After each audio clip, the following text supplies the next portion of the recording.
All right, everyone, my clock now reads 4 o'clock Central Time.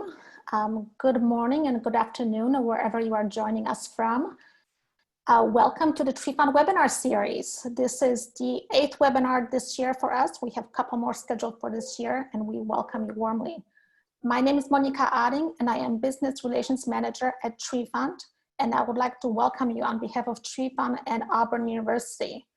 In the absence of Bo Broadbeck, who usually hosts these webinars, I will be serving today as your host and your co-moderator.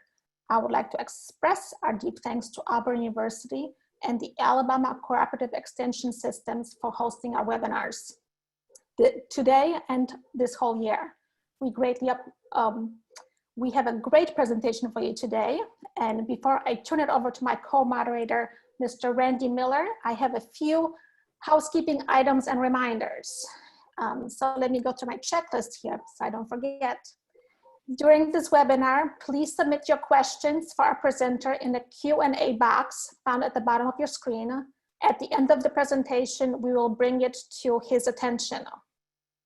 If you have questions for us, the moderators, please put those in the chat box and we will answer them as we can. We will also be posting some additional information there, so keep an eye on it. This webinar is being recorded. It will be available on the Tree Fund website in the next couple of days.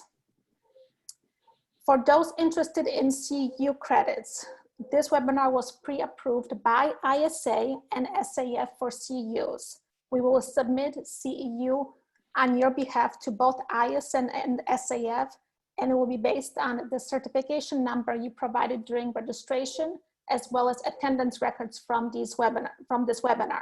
So please make every effort to watch the entire webinar. I will now like to turn it over to Mr. Randy Miller, who is a Tree Fund trustee, and he will give you a short update about Tree Fund and introduce our speaker for today. Randy? Thank you, Monica. As Monica said, I'm Randy Miller. I'm actually a former chair of the Board of Trustees of the Tree Fund, and I'm currently a member of many committees, about 3 or 4 of them, and chair of the Liaison Committee as well. In real life, I am the Director of Research and Development at CN Utility Consulting, which is a utility vegetation management firm in North America. The Tree Fund was established in 2002, and we are dedicated to scientific discovery and dissemination of knowledge in the field of arboriculture and urban forestry, and we award grants for urban forestry and arboriculturally related research. We also give scholarships to aspiring tree care professionals and support arboriculture education, K-12. The idea here is that we care about trees, and we want to empower and train the next generation of arborists to whom we'll entrust their care. Since 2002, the Tree Fund's awarded over $4.4 million in research grants for the tree care industry. If you're interested in the type of research that we have funded and supported through the years, go to treefund.org and go to the research archive, and you can investigate the breadth of research that we've been able to support over the years. We're happy to announce 4 webinars to add to our series, including today's. And so in the upcoming 2 months, we're going to have webinars on soil assessment for urban trees, measuring multi-stem trees. And we thank, frankly, Alabama Cooperative Extension Service for their commitment, not only this year, but next year as well. I'm going to go off script a little bit here and just talk a little bit about the need to fund tree research and education. The money for our research grants comes from charitable giving. Those of us that are on this webinar have some interest in trees. Either we're trying to get CEUs, or we are professionals and we make our living and want to learn more about trees and how to care for them. If the funding for tree research doesn't come from us, then who can we expect it to come from? We have a particular responsibility, I think, to be able to forward tree research and education.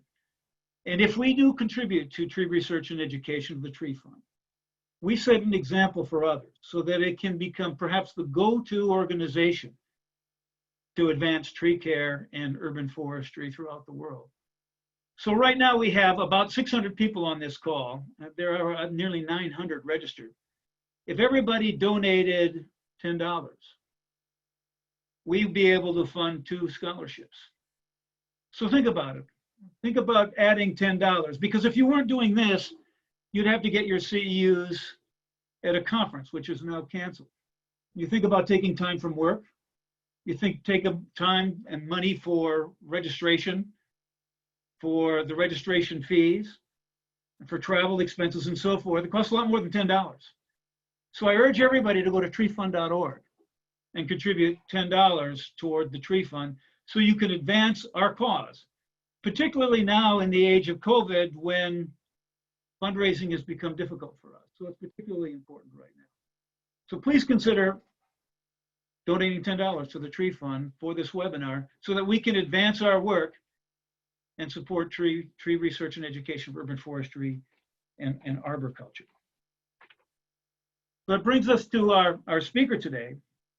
He is a lecturer in civil engineering at Monash University in Melbourne, Victoria, Australia. His research focuses on ecological aspects of engineering treatment systems with specializations in water-sensitive urban design, ecological engineering, mine drainage treatment, municipal wastewater constructed wetlands, novel passive treatment systems, plant functional ecology, ecosystem services, and systems ecology. Currently, he is researching the roles of fungi, functional diversity, and ecological interactions in stormwater biofilters, maintenance in water-sensitive urban design, plant health in green roofs, and phytomining of metals from mine-impacted waters. Please help us welcome Brendan Winfrey to lecture today us on enhancing tree health in water-sensitive urban design and the role of mycorrhizae. So if I can now manage this, I believe the flight deck is yours, Brandon. Thank you. All right, thank you so much. I appreciate that. That was a really nice introduction, and I can only echo that you should donate to Tree Fund. They do a lot of really great stuff. So thanks again for inviting me to this, to present my research here. I'm really looking forward to hearing questions about the kind of work that I'm doing in with trees and other species and water-sensitive urban design. But because of the background of this talk and perhaps the group listening, I want to provide a little bit more information about what water-sensitive urban design is, if you haven't heard of it, because that'll provide a context for the research that I've been doing. But first, I'll give you a bit of an outline of my talk. I'll focus first on explaining a bit about what water-sensitive urban design is and focus in on a particular technology that's used in water-sensitive urban design. And focus in on the floral and fungal inhabitants of those systems that we're discussing today. And then I'll get into the experiment that we did. So the experiment that we did was really focused on trying to understand better a little about the plant-fungal relationships in these systems, these unique ecosystems. And then I'll cover a little bit about what might be done in the future and summarize everything at the end as well. So water-sensitive urban design, first of all, is a concept of urban design that varies from conventional water management in our urban areas. So gray infrastructure versus green infrastructure, and I'll go a little bit into the terminology in the next slide. But in conventional stormwater management, precipitation falls on impervious surfaces. It's conveyed through a stormwater network straight to a stream. Because it doesn't have a chance to infiltrate through the ground, you can have a lower water table. The lower water table results in reduced base flows. And because of the flashiness of this system, you have increased peak flows. And these are all relative to the pre-development catchment hydrologic regime. So this wreaks havoc on our streams that are associated with urban areas. You have a lot of increase in pollution. You can have human health risks from this because pathogens can be passed through into streams and receiving environments a lot quicker as well. So that's why whenever it rains, you have a heavy thunderstorm. If you live on a coastal area, you're not meant to go swimming at the beach after a rain because a lot of times that water is heavily polluted with fecal pathogens. In a water-sensitive city, you have systems that intercept that water. You still have impervious surfaces, but hopefully you have fewer impervious surfaces and more green infrastructure and things like stormwater control management devices that intercept that water before it enters the stream, and it returns that hydrologic regime closer to the pre-development levels. So with water-sensitive urban design, you have devices, you also have non-structural components that you look at. And you can think of this, if you're probably all quite familiar with the term green infrastructure. Green infrastructure is really a very broad term. It covers everything about the urban water cycle and how we manage it. It covers everything from the structural aspects to the broad principles of what we do. But water-sensitive urban design is a little more focused than that. It's really most of the time associated with our urban stormwater management, not so much the other aspects of urban water like our sewage or gray water, but those things are included. And so you can think of, in North America, the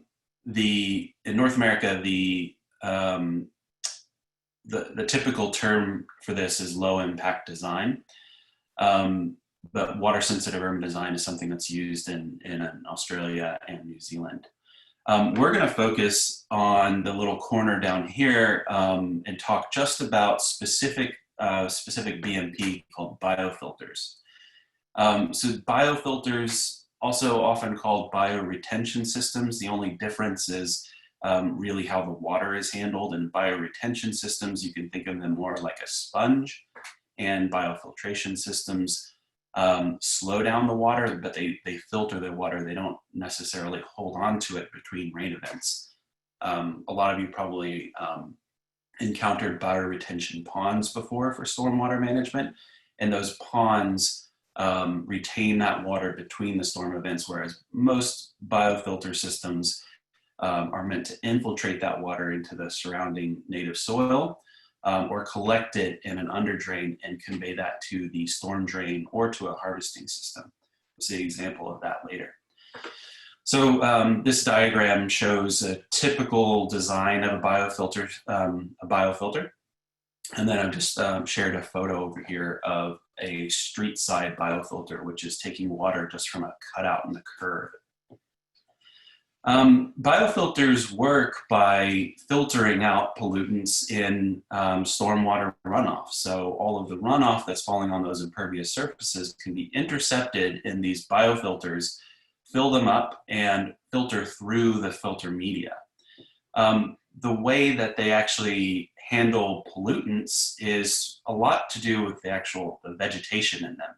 And the root system is very important for those transformations and uptake of nutrients like nitrogen and phosphorus. So the plants do this not just by taking them up, but they also create a lot of surface area for biofilm to grow on, and that biofilm can help to transform nitrogen into to denitrify nitrogen so that it's removed ultimately through the atmosphere. So what we know is that these systems have been adopted all over the world. There really is a huge amount of biofiltration systems now. Kansas City started with the 10,000 Rain Gardens program, so it was a campaign to get the public behind adopting these systems. Melbourne Water followed suit in Australia. There's a few other programs around North America, and the sponge city concept in China has really taken off, and biofiltration systems are at the center of a lot of that work that's being done in China in the sponge city.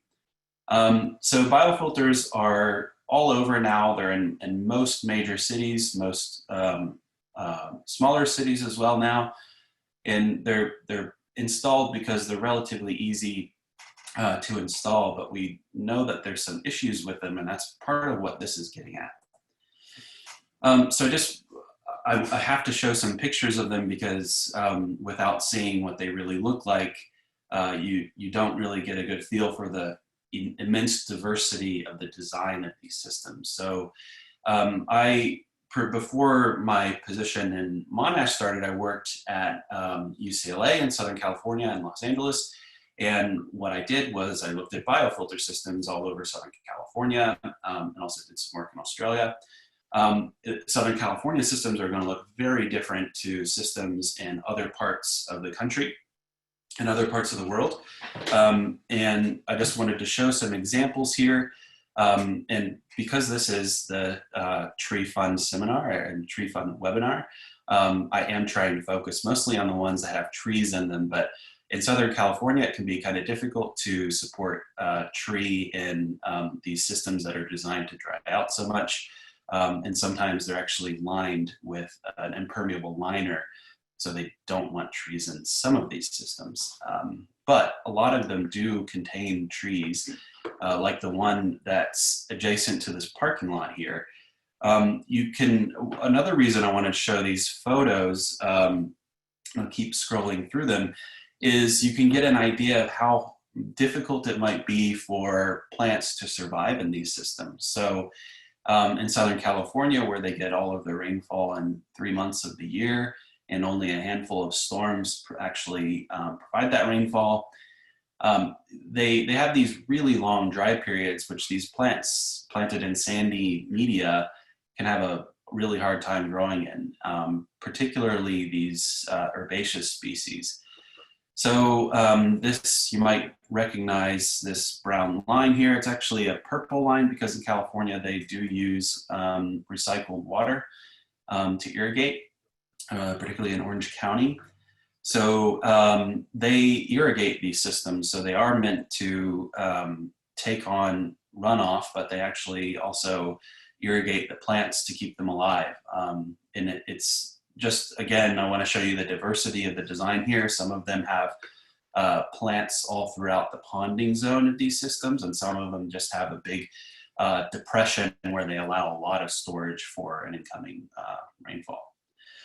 So we'll contrast a little bit to Melbourne systems. In Melbourne, in Australia, the systems are mostly planted throughout the entire system. So the ponding zone will typically have a lot of herbaceous species.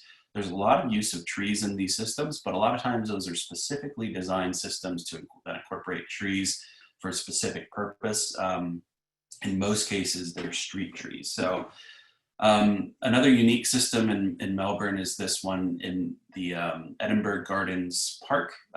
It's a very large, very beautiful system. It was architecturally designed, and it has some really interesting features that are unique for biofiltration systems.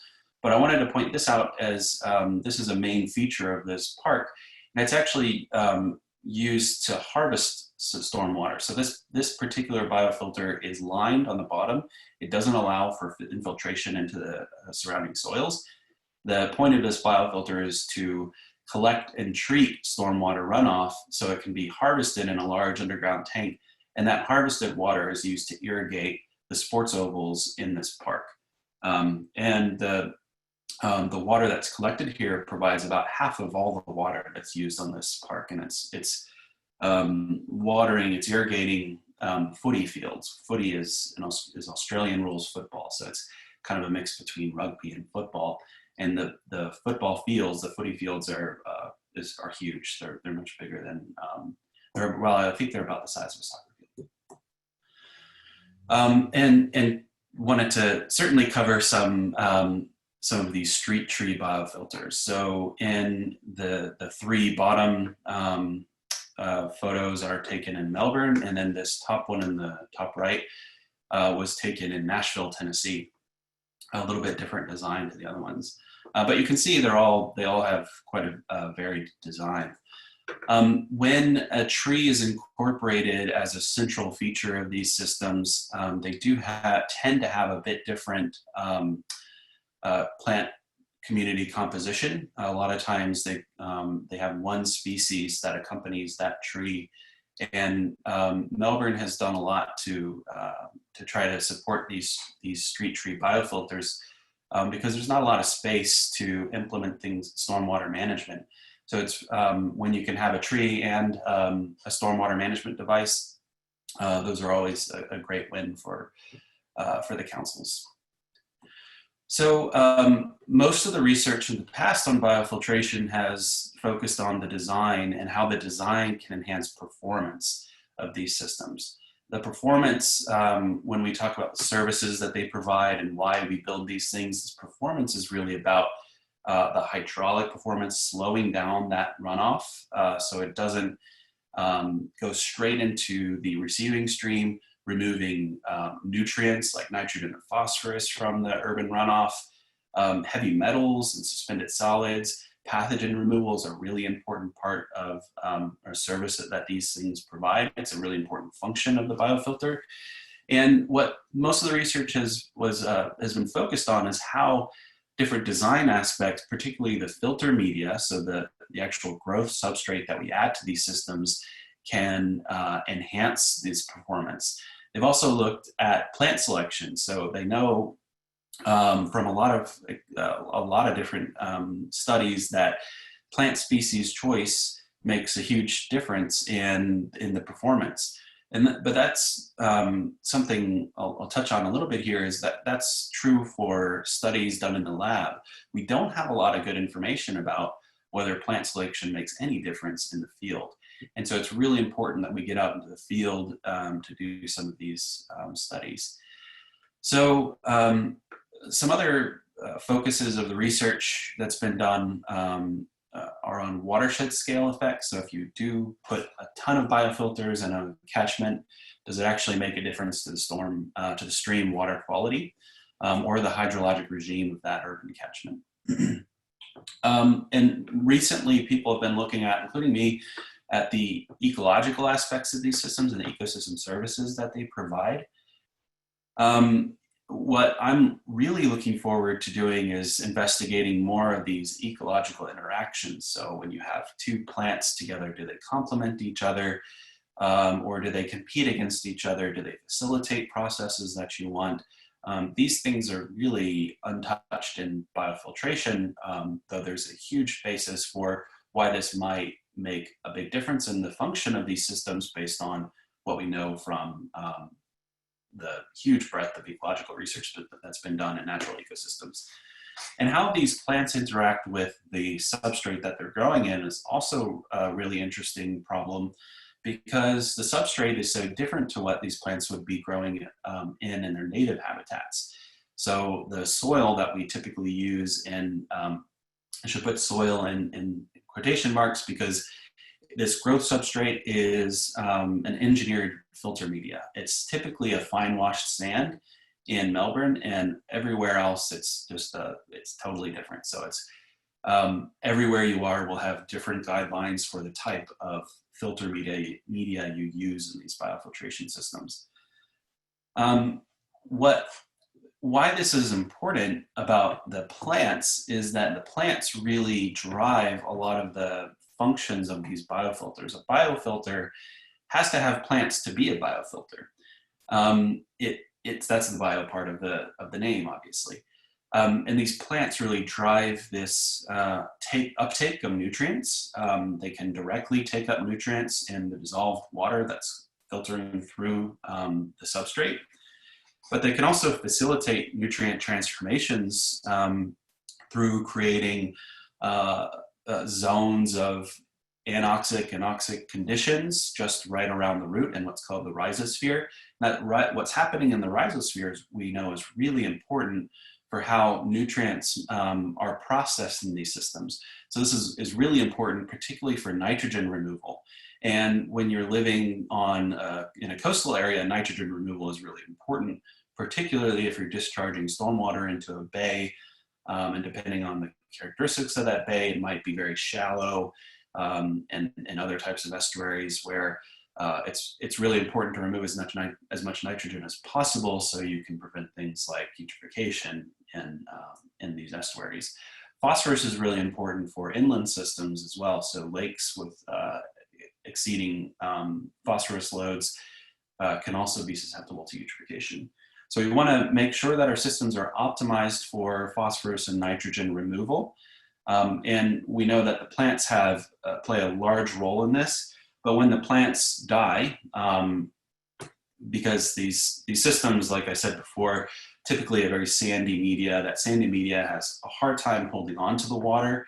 And that's part of the point of these systems, and the design of these systems is for that water to be, is to filter that water, for it to pass through the system. But that poses the problems for the plants that aren't adapted that well to those conditions.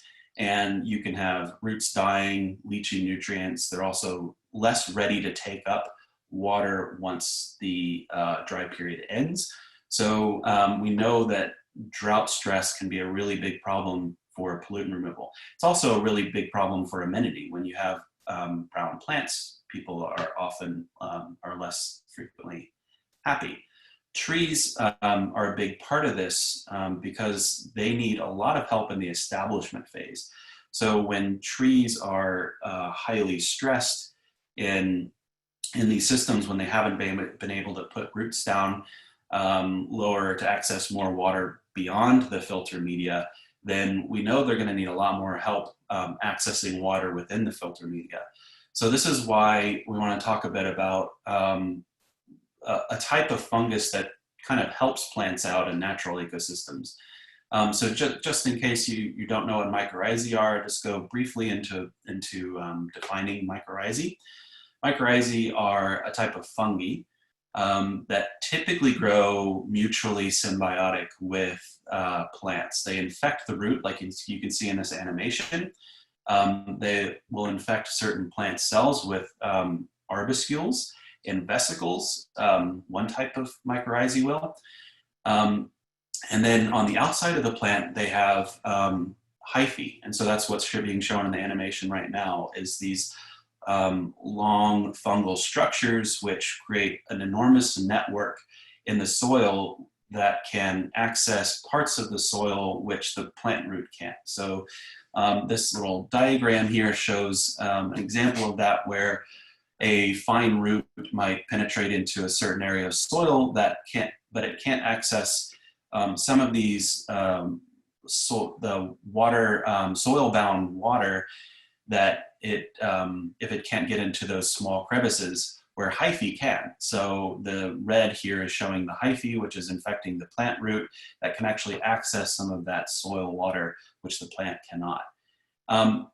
We know that mycorrhizae, as an extension of plant roots, can enhance nutrient uptake. They can enhance water uptake, and a few other things, which I'll cover in a second. And this is one of the reasons why we want to test this, to see if they can actually help these plants in this context of the biofilter system, with a very different type of media to what mycorrhizae are typically grown in or growing in. And I should also say that mycorrhizae is not some strange niche kind of fungus. It associates with 90% of all terrestrial plants. And if you've ever gone hunting for pine mushrooms, Lactarius deliciosus, shown here, that happens to be my favorite mycorrhizae. It associates with pine trees, and it's very delicious, as the name suggests. So the first thing we wanted to do, we wanted to know is if mycorrhizae are actually in biofilters already. So there are a few reasons why they might not be. One really important reason is that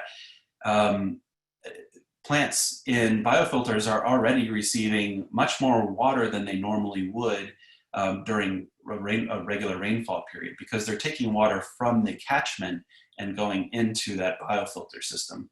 So we know that they're getting a lot of water when it rains, but it's those long dry periods between the rains which concerns us in terms of the plant health.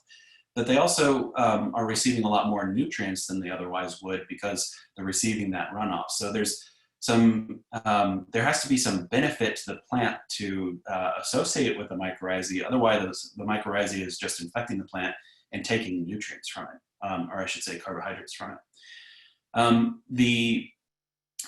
So we weren't sure if they were going to be there. So we did a study looking at 30 different biofilters around Australia. We tested the dominant plant species in all of those systems.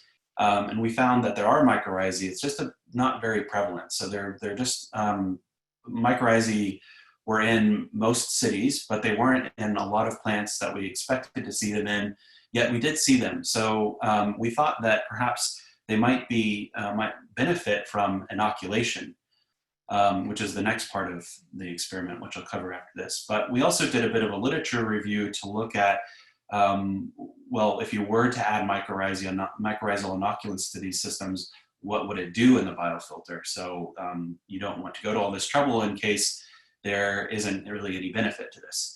So we know from the literature that mycorrhizae can enhance photosynthetic efficiency.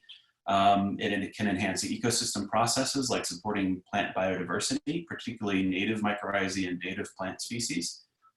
We know that it affects the rhizosphere of the plant, so that area just around the roots. And the rhizosphere interactions with the soil microbial community is a really important part of uptake of nutrients and nutrient transformations, which are relevant to our biofilter systems and their functions. And I talked earlier about the extension of plant roots by mycorrhizal hyphae. That's also a really important part of this. If you have plants that can survive in these systems, but they tend to get dried out during these dry periods, perhaps mycorrhizae, if there's a higher colonization of plant roots by mycorrhizae, these hyphal networks might be able to access more of the substrate than a typical plant would, a plant root would.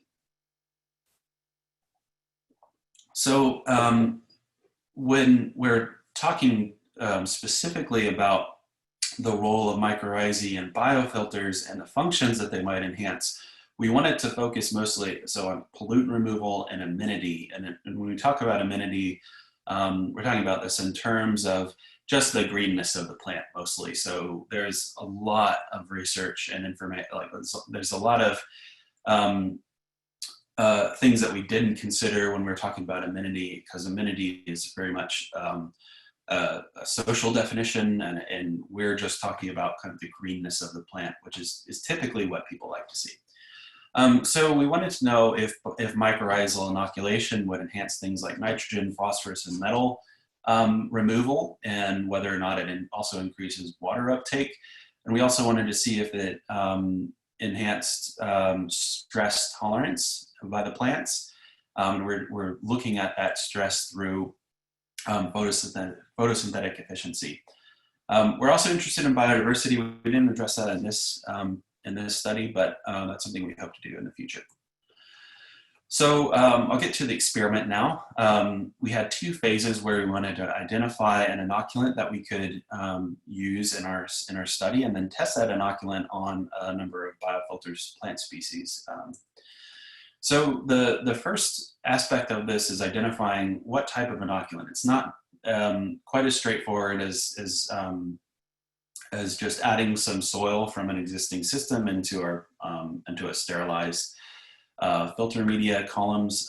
We wanted to try to isolate some spores from field collected filter media where we knew there was mycorrhizae in these biofilter plants. The reason for that is we know that these particular mycorrhizae associate with these particular plant species. We know that they can persist in that ecosystem and that they were naturally introduced to the ecosystem. So if we were just testing the effect of mycorrhizae on these systems, this might be a good way to do it. But it's a very time-consuming activity to isolate these spores. And we didn't really know what the commercial, like the practical implications of this would be if the only benefit to, you could only see these benefits from mycorrhizal inoculation if you go out and isolate all these spores from biofiltration media. So we also wanted to test a commercially available bioinoculant mix. This, the one we chose was Myco Gold. It has something like 16 species of microorganisms. I think about 8 of those are mycorrhizae, and has some other microorganisms in it as well, some bacteria. It does confound a bit what we're looking at, but we are going to test for actual mycorrhizal colonization once we're able to go back into our labs. So one of the issues though with this is that we're not really sure if this commercially available bioinoculant is something we want to be using in our systems if these bacteria can be invasive. Fortunately, this particular mix is comprised of very commonly used horticultural spores, horticultural bioinoculants, horticulturally used bioinoculants. So we know that they're widely used, and most of them are actually native in Australia. But we understand that there's a risk to this, and there's really not a lot of research out there showing that these fungal inoculants in particular are actually doing anything in the field. There's a lot of anecdotal evidence, but we didn't see a lot of very clear evidence that there are major benefits, but we wanted to test it in the lab setting before we look at it in the field. But this paper that I've just showed a screenshot of here is indicating that these fungal inoculants might actually have a high risk of spread and dispersal into native ecosystems if they're used in agriculture and horticultural, and the same would be true if we use them in biofilters.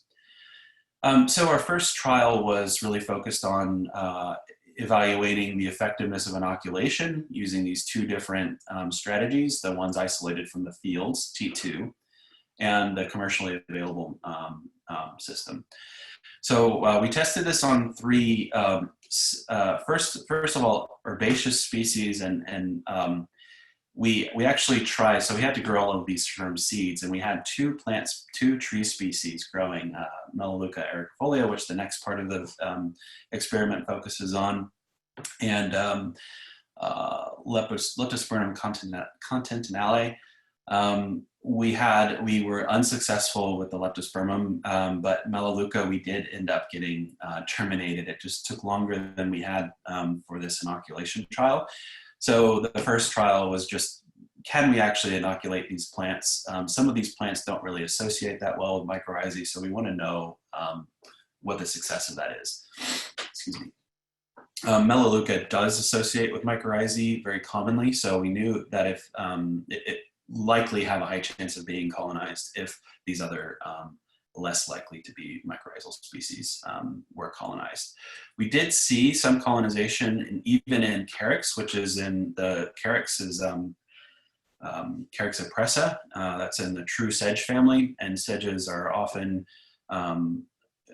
resist colonization by mycorrhizae a lot of times because they have very fine roots. They're able to access a lot of the substrate or the soil pore spaces better than other species, but they are slightly mycorrhizal. There's not really a lot of plants that are just will not ever accept mycorrhizae. It's more of a spectrum.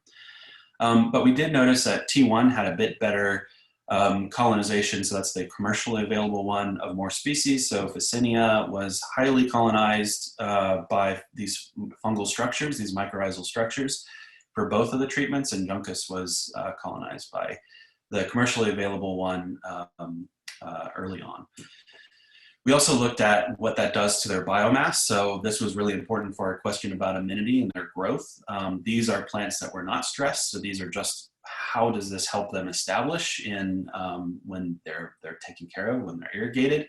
And we saw that the commercially available one had very strong influence on the growth for both our rush species and our sedge species, Phacinia, or other sedge species.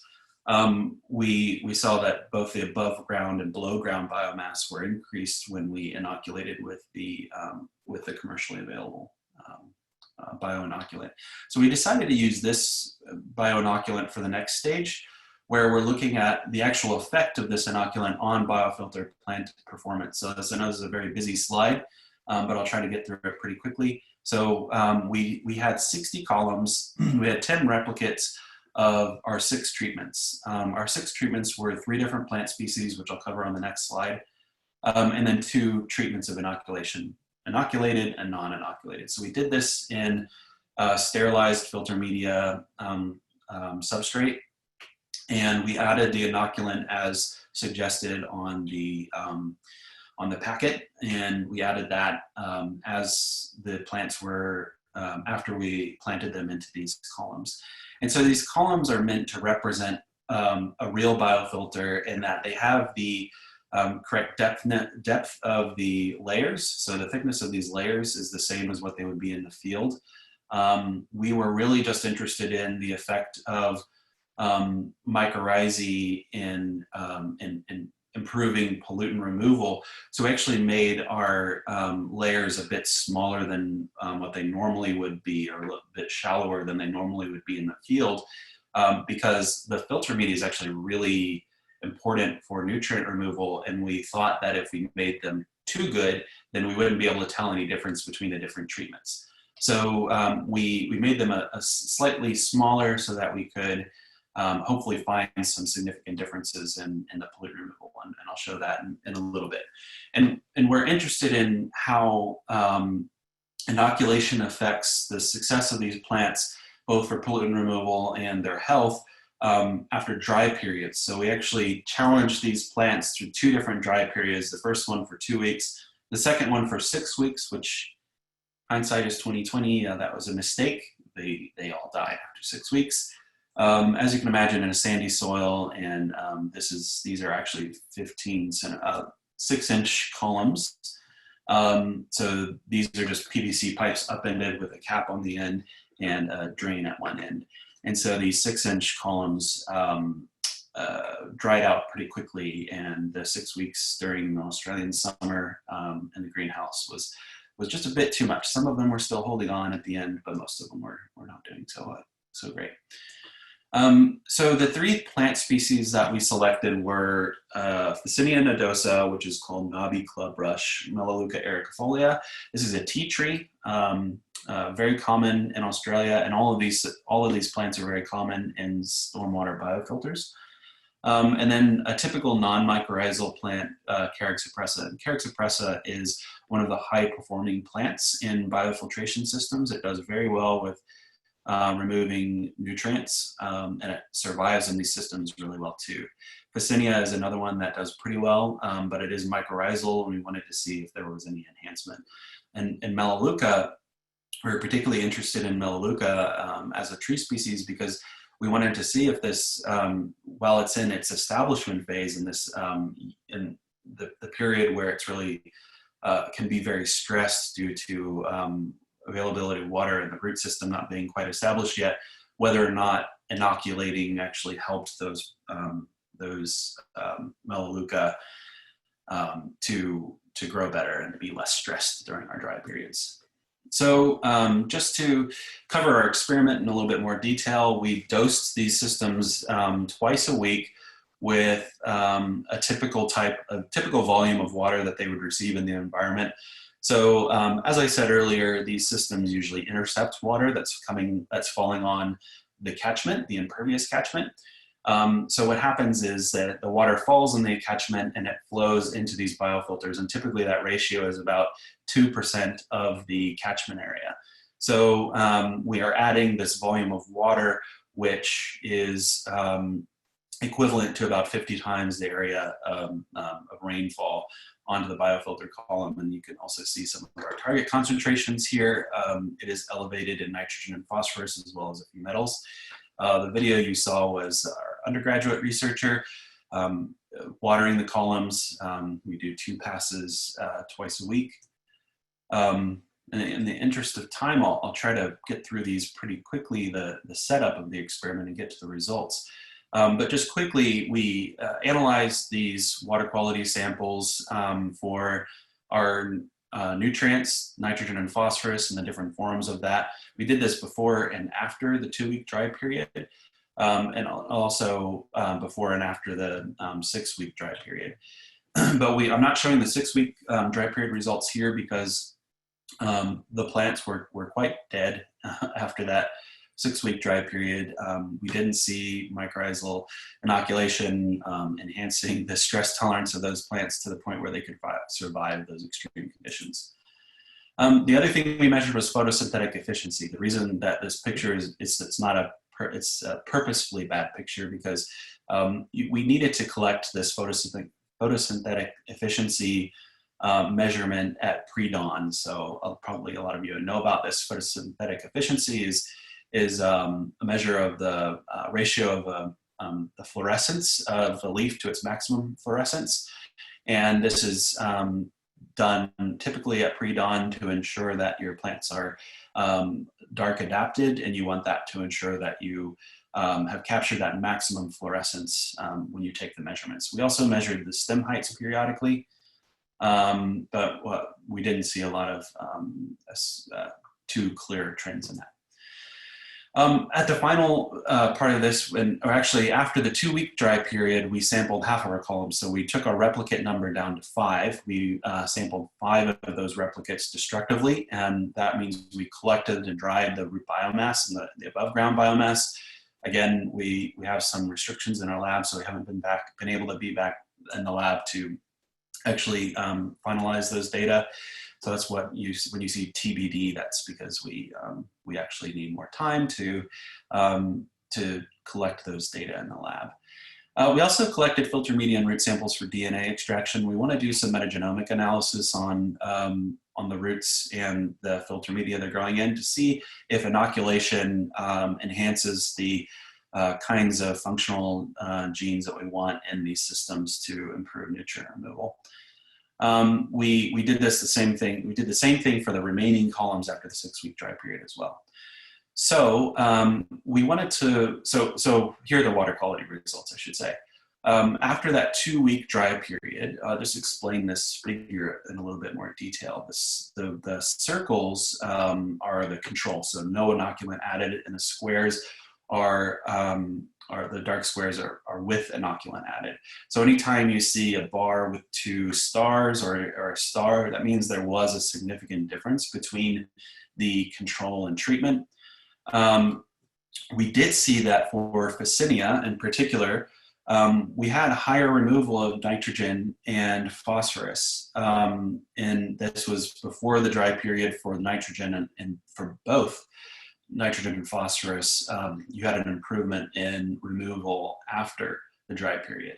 So we were really excited when we did our stats and we saw this, and then you look at the graph and it's like, oh, it's really tiny difference. But if you look at the scale, we had to put the scale like this so you could see all of the numbers, all of the results here. So for our sedge, one of our sedge species, we do see a difference, but really importantly is our tree species was not doing so well. So Melaleuca, after the dry period, actually before the dry period as well, the treatment, the inoculated samples were actually releasing nitrogen more than the control treatments, but the difference was not significant. So it's really unclear if the inoculation had any effect on this. Even if it was a negative effect, it's not clear that it actually was a true effect. We would need to do some more studies on that. But it was not too promising that the Melaleuca had some trouble with this, and there could be some issues with the establishment of the Melaleuca in the first place. But we weren't. We're a little sad to see that our tree species didn't do so well in terms of nitrogen removal, whereas in other studies, it does show that it removes nitrogen pretty well. But we did see, interestingly, a difference in ammonia removal for Melaleuca following the dry period particularly. And this might be due to the fact that after the dry period, you have your pore spaces and your soil substrate are completely emptied out because they've been sucked dry from the plants. And so the storage of water then increases after you re-water the plants. So some of that nutrient that we might be seeing not coming through after the dry period is actually could be due to that water being stored within the pore spaces rather than actually being removed by the plants. But you saw a big export of ammonia before the dry period, and then a net decrease in ammonia after the dry period. But the significant thing here for Melaleuca is that it happened, it was worse, and it was actually significantly worse for the treatment. So we're not exactly sure what's going on with that, but it could have something to do with the root physiology. So we're looking forward to getting some more results related to that.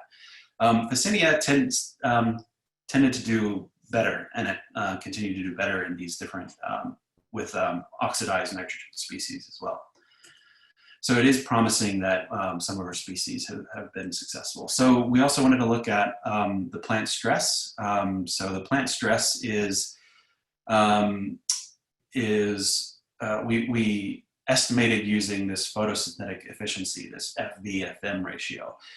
So this shows, these graphs show the FV/FM ratio taken at different times of the experiment, and they're shaded here according to which hydrologic regime they're in, when they're being watered regularly and when they were not being watered.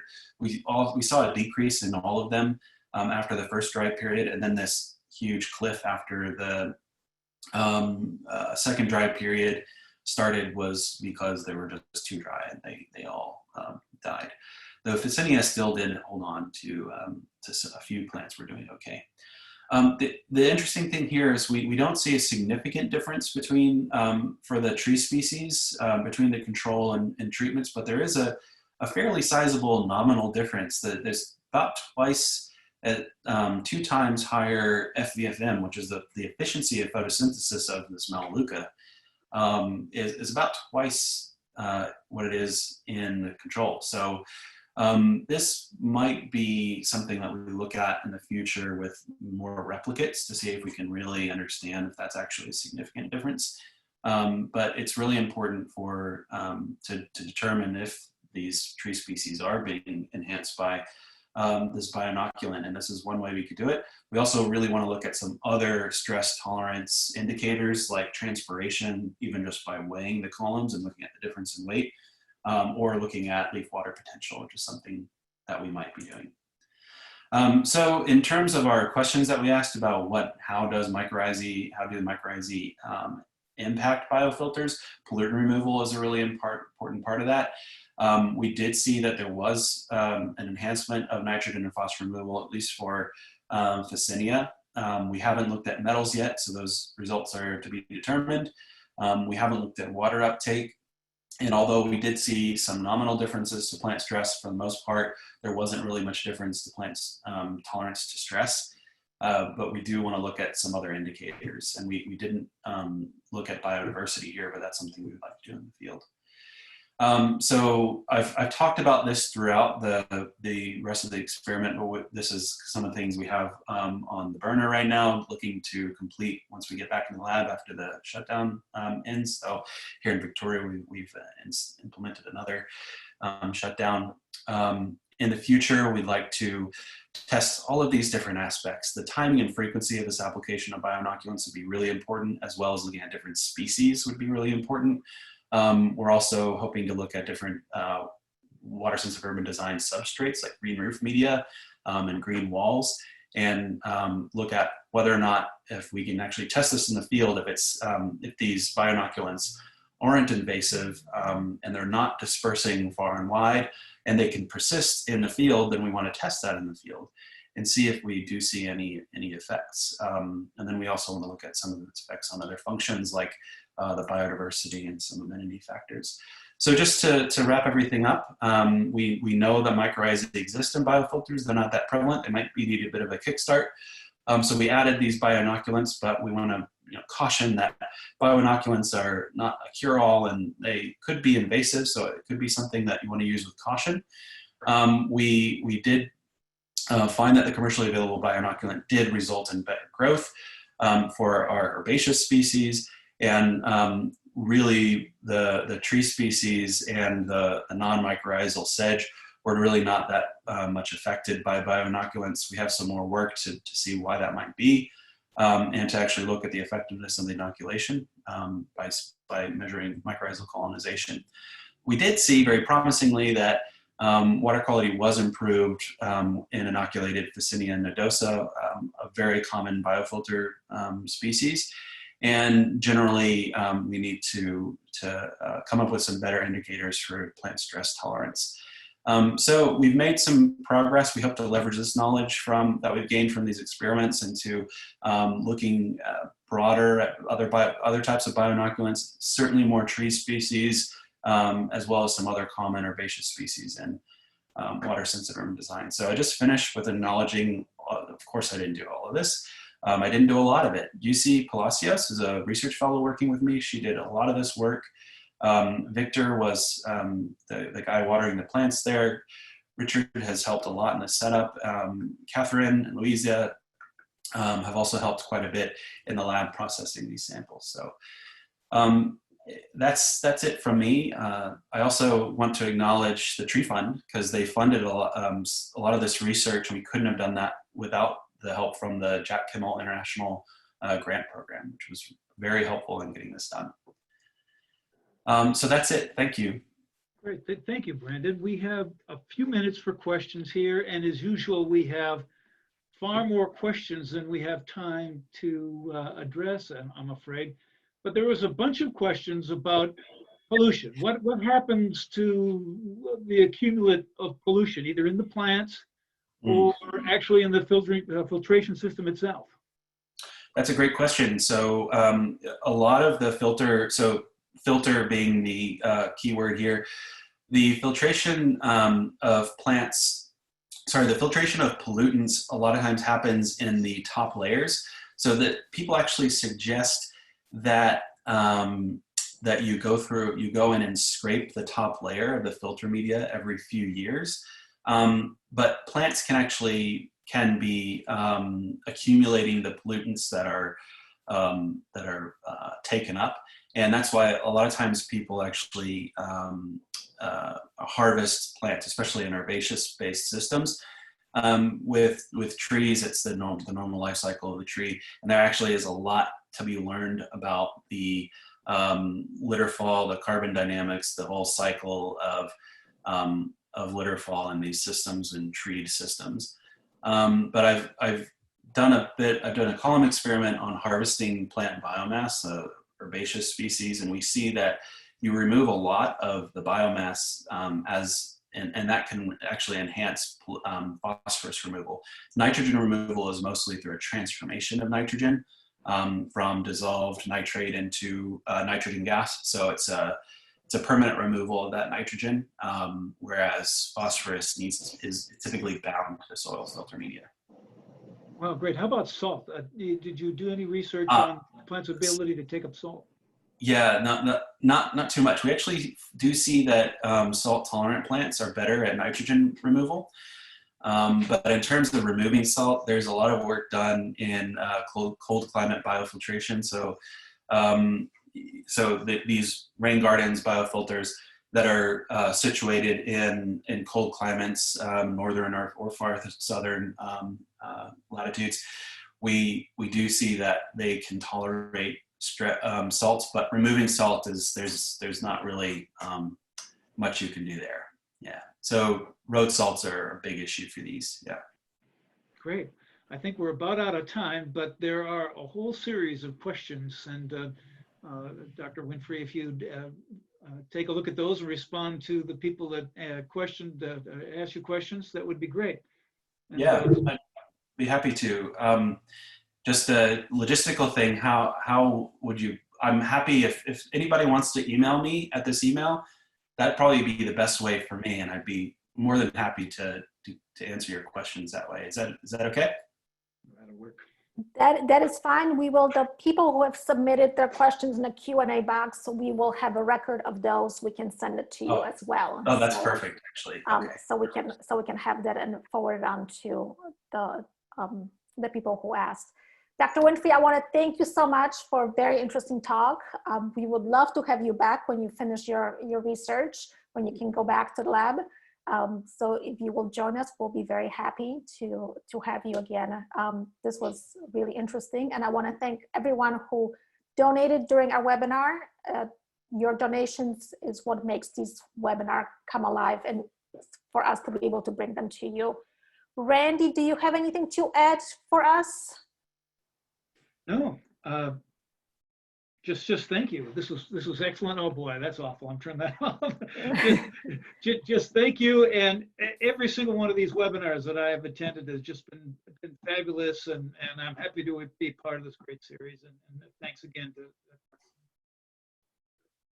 Awesome. Thank you everyone for joining us. Dr. Winfrey, thank you again. If you have any final thoughts. No, thanks. It's been a great experience, and I'm looking forward to diving into those questions and seeing what people are interested in. Awesome. Thank you so much. And thank you everyone for joining us. Thanks.